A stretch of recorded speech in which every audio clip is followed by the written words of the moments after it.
제가 예전에 목회하던 단빛교회는 이근옥이라고 하는 여자분이 처음 예수를 믿었습니다. 들어보니까 흰 말을 탄 선교사님이 그 집에 가서 복음을 전했는데 그분이 예수님 혼자 믿은 거예요. 이분이 믿음이 얼마나 좋았는지 온 동네 분을 다 전도해서 교회를 세우신 겁니다. 제가 부임했을 때 이제 그분은 아드님을 따라 청주에 계셨어요. 제가 한번 너무 뵙고 싶어서 갔습니다. 연세가 참 많으셨는데요.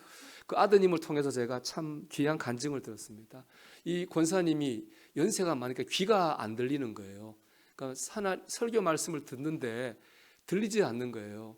평생을 말씀 들었고 살아오신 분인데 얼마나 괴로웠겠습니까? 너무 괴로워서 하나님께 기도를 드렸답니다. 하나님, 목사님 설교 말씀이 안 들립니다. 말씀이 좀 들리게 해주세요. 그랬대요. 이제 그러고 있는데 어느 주일날 갔는데 그날도 이렇게 설교 말씀은 들리지 않았대요. 근데 환상을 보셨대요. 환상 가운데 예수님이 그 권사님을 보면서 빙긋이 웃으시더라는 거예요. 너무 감사해서 감사한 걸 드렸노라고 그렇게 간증하는 걸 제가 들었습니다. 그 예수님이 빙긋이 웃으시는 그 환상이 그 권사님에게 어떤 내용이었는지 저는 알 수 없습니다. 확실한 건 이거죠. 그 주님을 볼 때 그분의 걱정과 근심이 사라졌다는 거예요. 기쁨이 충만해졌다는 거예요. 여러분, 우리는요 말씀을 들어야 삽니다. 말씀이 들려야 삽니다. 귀로 듣든 뭐 눈으로 보든 마음으로 느끼든 말씀을 들어야 삽니다. 주님 말씀했잖아요. 사람이 떡으로만 살 것이 아니요 하나님의 입에서 나오는 모든 말씀으로 살 것이라. 여기 사람이라고 그러는데 이 사람은 누구냐? 물론 모든 사람이기도 하겠지만 본질적으로 하나님 믿는 사람이에요. 하나님 믿는 우리, 다른 사람 모르겠어요. 하나님 믿는 우리는 떡만 먹고 못 삽니다. 우리는 하나님 말씀을 먹어야 됩니다. 하나님 말씀이 들려야 됩니다. 그래야지 우리가 육적인 삶을 사는 사람이 아니잖아요. 영적인 삶을 살아야 되거든요. 하나님께 은혜를 공급받고 은혜가 풍성한 삶을 살아야 되거든요. 그러려면은 말씀이 들리는 삶을 살아야 됩니다. 요즘에 독서 모임에서 읽고 있는 책이 있습니다. 내면 세계의 질서와 영적 성장이라는 책이 있는데 그 책에는 이제 육적인 삶과 영적인 삶을 이렇게 표현하고 있습니다. 제가 이야기하기에는 쫓겨 사는 자의 삶과 부름받은 사람의 삶. 육적인 삶은 뭐냐면 쫓겨 사는 거예요. 일에 쫓겨 살고요, 시간에 쫓겨 살고요, 사람에 쫓겨 살아요. 바쁘죠, 힘들죠. 근데 바쁘고 힘든 만큼 누리는 만족은 크잖아요. 뭔가 성취됐을 때 그때 잠깐 누리는 거, 그게 그 행복의 전부라는 거죠. 그 책에 보면 한 일 중독에 빠진 한 사람이 있어요. 일밖에 몰라요. 가족도 없고 뭐 친구도 없고 일밖에 몰라요. 그러다 그의 삶이 무너지고 되거든요. 그가 왜 이렇게 살았냐? 아버지 때문에 그래요. 그 아버지도 일밖에 모르는 사람인데 아들이 일하는 게 마음에 안 드는 거예요. 매일 혼내요. 일 못한다고 혼내고 너 실패자라고 그러고. 하도 그런 얘기 듣고 상처받으니까 이 아이 마음속에 목표가 생겼어요. 인생의 목표가 뭐냐? 아버지께 일 잘한다고 인정받는 거예요. 그 목표를 가지고 살아온 거예요. 그러다 보니까 일에 쫓겨 산 거죠. 그러다 보니까 그게 몸에 밴 거예요. 쫓겨 사는 게. 그러면서 자기의 삶이 무너지게 되었습니다. 누군가를 만족시키고 사회적으로 인정을 받는 것으로 내가 만족해야 하는 삶을 사는 한 우리는 쫓겨 사는 삶을 벗어날 수 없어요. 그렇죠? 누군가를 만족시키고 세상적으로 인정을 받아야 내가 만족된다. 그런 생각 가지고 사는 한 우리는 평생을 쫓겨 살게 될 것입니다. 그 책의 저자도 아버지와 그런 갈등이 있었습니다. 그 책에 보니까 이런 구절이 있어요. 아버지는 자신에 대해서도 기뻐하시지 못하는데 어떻게 나를 기뻐하실까? 아버지를 만족시키는 삶을 살려고 그랬거든요. 근데 보니까 정작 아버지가 어떤 분이냐? 자기 자신에게 만족을 못하는 사람인 거예요. 아니, 자기 자신에게 만족을 못하는 사람을 어떻게 만족을 시킬 수가 있겠습니까? 그것이 내 인생의 목표라면 얼마나 허망하고 잘못된 목표입니까? 세상이 그렇지 않나요? 세상에 많은 사람들 중에 대부분 만족 잘 못하잖아요. 이 사회가 만족할 줄 모르는 사회 아닙니까? 자꾸 뭘 더하라 그러고 더하자 그러고 만족이 없는 사회예요. 그런데 그럼에도 불구하고 우리가 이런 사람과 이런 세상을 만족해 하고 인정을 받음으로 내가 만족하고 행복한 삶을 살겠다고 하는 것은 잘못된 생각입니다. 그런 삶을 사는 한, 그런 기준을 가진 한 우리는 평생을 쫓겨 사는 삶을 살 수밖에 없는 거예요. 영적인 삶을 사는 사람은요, 만족의 기준이 다른 사람이나 세상에 있지 않아요. 자기 안에 있는 사람입니다. 우리 찬양 있잖아요. 주님 한 분만으로 나는 만족해. 주님 한 분만으로 나는 만족해. 내 안에 계신 주님 때문에 만족할 수 있는 삶을 사는 거예요. 예수님 날 사랑하셨지, 나를 구원하셨지, 나와 함께 하시지, 나를 인도하시지, 내 삶을 책임지시지. 주님과의 관계 때문에 우리가 만족할 수 있어야 됩니다. 어느 누구를 만족시키는 것도 아니고 세상에 인정받을 필요도 없이 주님과의 관계 속에서 만족할 수 있다면 행복한 거죠. 그것이 바로 영적인 삶입니다. 그런데 그런 영적인 삶을 살려면 여러분 어떻게 됩니까? 말씀이 들려야 됩니다. 말씀을 들어야 됩니다. 메시지를 공급받아야 됩니다. 말씀이 들리지 않으면 영적인 삶을 살 수 없어요. 그 하나님 믿어도 마찬가지예요. 여러분 이 시간 예배하고 있지만 하나님 말씀이 들리고 공급받지 않으면 여전히 우리는 저 세상 나가면 똑같은 거예요. 하나님 믿으면서도 누군가를 만족시켜야 되고 세상에 인정받으면 쫓겨다니는 삶을 살 수밖에 없는 겁니다. 말씀을 들려야 됩니다. 여러분 말씀이 잘 들리십니까? 은혜를 공급받는 삶을 살고 있습니까? 혹시 그렇지 못하다면 왜 그렇습니까?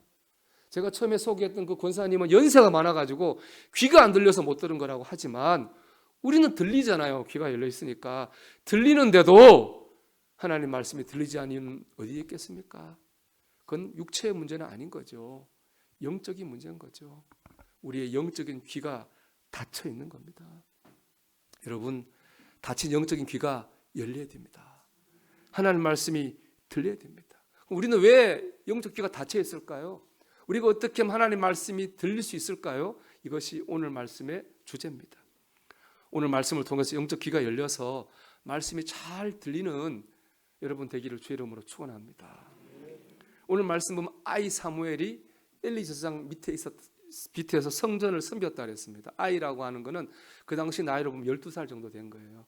그리고 엘리 제사장 밑에서 성전을 섬겼다고 하는 것은 엘리 제사장의 지도하에 성전에서 봉사했다는 거예요. 그러니까 사무엘은 12살 나이에 성전에서 엘리 제사장 밑에서 성전을 봉사하는 그런 삶을 살고 있었어요. 자, 이제 그 다음 구절 1절이죠. 그 다음 구절에 나오는 게 바로 그 당시 영적 상태입니다. 여호와의 말씀이 희귀하여 이상이 흔히 보이지 않았더라. 하나님 말씀 왜 안 들리는가를 아는데 오늘 제일 중요한 구절 이 구절입니다. 여호와의 말씀이 희귀하여 이상이 흔히 보이지 않았더라. 저 보이지 않았다라는 말만 듣고 보면 하나님이 보여주지 않았나 보다. 너무 시대가 타락하고 죄가 많으니까 안 돼. 하나님 말씀 보여주지 않았나 보다라고 생각하기 쉬운데 사실은 그렇지 않아요.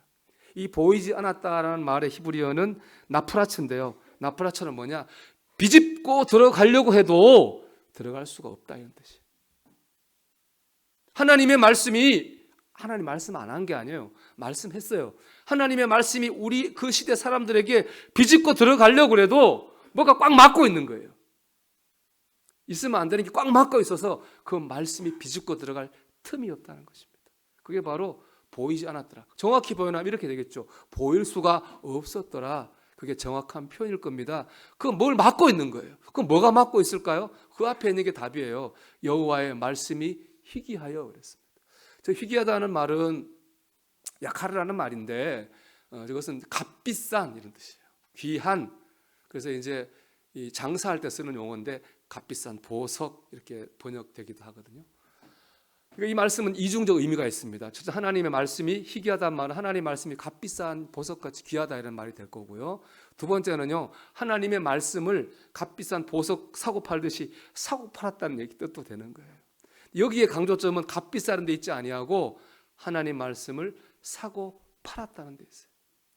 그 당시는 어떤 시대입니까? 하나님의 말씀을 사고 팔았어요. 저 같은 사람들, 선지자나 제사장들이 하나님의 말씀을 순수하게 전하지 않고 사람들이 좋아할 말만 전했어요. 듣고 싶어하는 말씀만 전했어요. 그건 반대로 말하면 그 당시 사람들이 하나님의 말씀을 순수하게 하나님의 말씀을 받아들이지 않고 내가 좋아하는 말씀만 듣는 거예요. 내가 듣고 싶어하는 말씀만 듣겠다는 거예요. 서로 둘이 짝짝꿍이 맞은 거예요. 말씀을 전하는 사람이나 듣는 사람이나 하나님 말씀을 들으려고 하지 않고 내가 듣고 싶어하는 말씀, 내가 좋아하는 말씀, 내게 도움이 되는 그런 유익이 되는 그런 말씀만 주고받았다는 거예요. 하나님 말씀을 주고받았는데 기준은 뭐냐? 바로 나 자신이었다는 거예요. 그래서 그 당시는 사사기 17장 8절에 이렇게 한 줄로 표현합니다. 그때는 다 같이 읽어볼까요? 그때는 이스라엘에 왕이 없으므로 사람마다 자기 소견에 옳은 대로 행하였더라. 아멘. 왕이 왜 없습니까? 하나님 왕인데. 자기가 왕인 거예요. 그러니까 하나님 말씀을 100번 들어도 자기 생각대로 사는 거예요. 자기가 기준인 거죠. 이 나라고 하는 게 너무 꽉 차 있으니까 하나님 말씀이 비집고 들어갈 틈이 없는 거예요. 하덕규 목사님 있죠. 그 시인가 촌장 가수였던 그 목사님 노래 여러분 아실지 모르겠네요. 가시나무새. 내 안에 내가 너무도 많아 당신의 쉴 곳 없네. 그게 그분의 간증 고백이잖아요. 내 안에 내가 너무 많은 거예요. 나가 너무 꽉 차 있어서 하나님 말씀이 비집고 들어갈 틈이 없는 것입니다. 여러분 내가 비워져야 됩니다. 기준이 내가 아니라 하나님이어야 합니다. 기준이 달라져야 됩니다. 저 사람 만족시키는 기준 아니에요. 세상에 인정받는 거 기준 되면 안 됩니다. 하나님이 기준이어야 되는 거예요. 여러분 하나님께 구하는 거 있어요. 건강도 구하고 물질도 구하고 평안도 구하고 뭐 구하는 거 있죠. 여러분 혹시 그거 인간적 만족을 위해서 세상에서 뭔가 좀 더 인정받는 삶을 살기에 필요해서 그거 구하고 있습니까? 만약 그것이 목적이라면은 쫓겨다니는 삶을 좀 더 잘 살기 위해서 구하는 거잖아요. 그게 사실이라면 혹시 여러분이 구하는 것을 받았다고 한들 그게 여러분 인생의 근본적인 해결책이 될 수가 있겠습니까? 이렇게 저는 권면하고 싶어요. 그거 구하는 나쁜 거 아닌데 근본적으로 이 틀을 바꿔야 됩니다. 기준을 바꿔야 됩니다. 하나님을 믿고 하나님의 말씀을 진리로 믿어야 됩니다. 로마서 11장 36절 말씀 보세요. 이는 만물이 주에게서 나오고 주로 말미암고 주에게로 돌아갑니다. 우리 다 하나님께로부터 났어요. 이 땅에서 하나님의 뜻대로 뜻을 이루며 살다가 때가 되면 다 하나님 앞에 설 거예요. 이게 우리 삶이에요. 그렇다면 이 땅에서 우리의 삶이라고 하는 건 무엇입니까?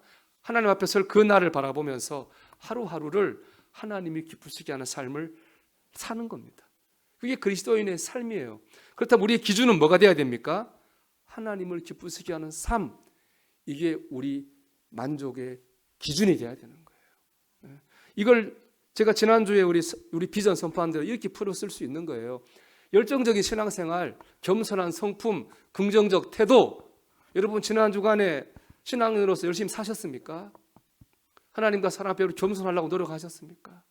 여러분 말과 마음에 있어서 긍정적 태도를 유지하셨습니까? 이게 우리 기준이 돼야 되는 거예요. 누구한테 만족시키고 뭐 그거 아니고 이게 내 기준이 돼야 되는 거예요. 물론 잘 살 수도 있고 못 살 수도 있겠죠. 그러나 이게 이 틀 안에 우리가 들어가 있으면요 하나님 말씀이 들릴 거예요. 때로는 회개하라는 말씀도 들리겠죠.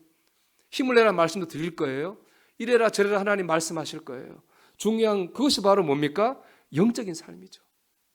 그게 영적인 삶이에요. 그 틀과 기준 안으로 들어가야 됩니다. 말씀이 들리는 삶이라고 하는 그저 뭔가 기술적이고 뭔가 특별한 비밀에 대한 말씀을 하고 싶은 게 아니에요. 우리의 삶의 틀을 바꾸자 하는 거예요. 우리의 삶의 기준을 바꾸자 하는 것입니다.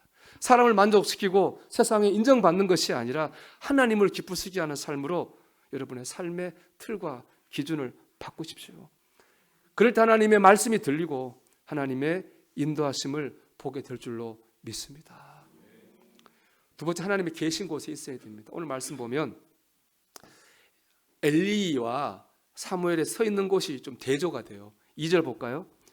엘리의 눈이 점점 어두워가 잘 보지 못하는 그때에 엘리의 눈이 점점 어두워졌다고 하는 것은 육적인 눈이 어두워졌다는 뜻도 있지만 더 본질적으로는 엘리가 영적으로 눈이 어두워졌다는 얘기예요. 하나님 말씀 못 들어요. 그렇잖아요. 엘리는 제사장이고 사무엘은 엘리 시종들은 시종이란 말이에요. 하나님의 음성을 누가 들었습니까? 엘리가 아니라 시종들은 사무엘이 들었어요. 엘리는 하나님 말씀을 못 들을 만큼 영적으로 어두워져 있었어요. 그 이유는 바로 그 뒤에 나오죠. 그때에 그가 어디 있었습니까? 자기 처소에 있었어요. 하나님 음성을 못 들었다고. 다 3절 보겠습니다. 사무엘은 하나님의 음성을 들었죠. 사무엘은 하나님의 궤에 있는 여호와의 전 안에 누웠더니 하나님의 궤는 하나님의 임재를 상징하는 거예요. 하나님 거기 계시다는 거예요. 사무엘은 어디 있었습니까? 하나님이 계신 곳에 있었어요. 하나님이 계신 곳에 있었던 사무엘 하나님 말씀이 들렸어요. 하나님의 계신 곳에 있지 않았던 엘리는 하나님의 음성을 듣지 못했어요.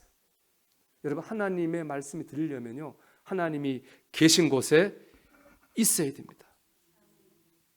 예배하는 자리에서 하나님 말씀이 들리는 거예요. 말씀을 읽고 말씀을 듣는 자리에서 하나님 말씀이 들리는 거예요. 찬양을 부르는데, 우리 아까 찬양 참 좋잖아요. 항해자. 찬양 듣는 자리에 하나님 말씀이 들리는 거예요. 기도하는 자리에서 하나님 말씀이 들리는 거예요. 그건 기본 중에 기본이에요. 하나님 말씀을 들으려면 하나님이 계신 곳에 있어야 됩니다. 그래서 우리 비전의 첫 번째 가치는 뭐냐? 열정적인 신앙생활이에요. 열심히 믿지 않은 사람이 하나님 말씀을 들을 수 없는 거예요. 장로님들도 계시고 권사님들도 계셔요. 직분자 일꾼들이죠. 일꾼은 일하는 사람이죠. 그런데 여러분, 세상의 일꾼과 교회 일꾼이 다른 게 하나 있어요.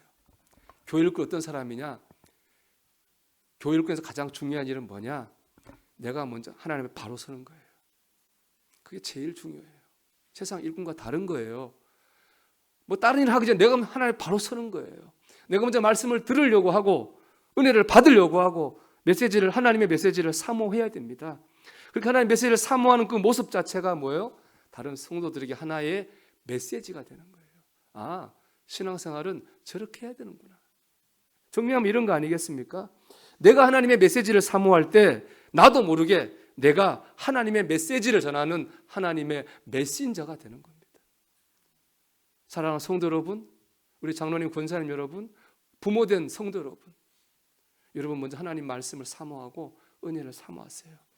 그 모습 자체가 여러분 자녀들에게, 다른 사람들에게 하나님의 말씀으로 들려지게 될 줄로 믿습니다. 또 하나님 계신 곳에 있다고 하는 것은요, 하나님과 관계를 맺는다는 뜻이기도 한 거예요. 하나님과 관계를 맺을 때 하나님 음성이 들립니다. 자녀를 키워요. 그냥 얘가 잘 먹고 잘 살아서 세상에서 인정받는 사람이 돼야 되겠다, 그런 생각 가지고 키우는 한 자녀에 대해서 하나님 음성 안 들려요.